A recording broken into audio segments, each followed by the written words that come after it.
Hi అండి. ఈ కోడిపిల్ల అయితే ఇంకా 4 రోజుల తర్వాత పిగలాల్సింది, ముందే పిగిలిపోయింది. ఎందుకు పిగిలిపోయిందో నాకైతే అర్థం కాలేదు. కోడి 10 గుడ్లు పెట్టింది. పెట్టిన ప్రతి గుడ్ని ఫ్రిడ్జ్లో పెట్టాను. ఒకరోజు బయట తీసి పెట్టాను, అది పొదుక్కొచ్చిన తర్వాత. ఒకరోజు తెల్లారితో నుంచి సాయంత్రం వరకు పెట్టేసి, సాయంత్రం బాగా ఆరిపోయిన తర్వాత పొదుగులో అయితే పెట్టినాను. కానీ ఇది 17 రోజులకే పిగిలిపోయింది.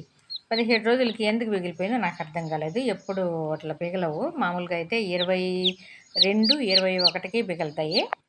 22 కాకపోయినా 20 నుంచి 21, 20, 21 అట్లా పిగులుతాయి. ఇది ఎందుకు 17 రోజులకి పిగిలిపోయిందో నాకైతే అర్థం కాలేదు. ఇంకా కోడి అయితే గుడ్ల మీదనే ఉంది. ఇది ఒక్కటే ఆర్చుకుంటూ ఉంది. నేను దీన్ని తీసుకొని వేరేగా కొంచెం మేత పెడదాం అనుకుంటే దానికి అలవాటు కాలేదు. చాలాసేపు ట్రై చేసిన తర్వాత ఇప్పుడిప్పుడే కొంచెం కొంచెం మేత తింటా ఉంది. ఇది 17 రోజులకి ఎందుకు పిగిలిపోయిందో నాకైతే అర్థం కాలేదు. బాయ్ అండి.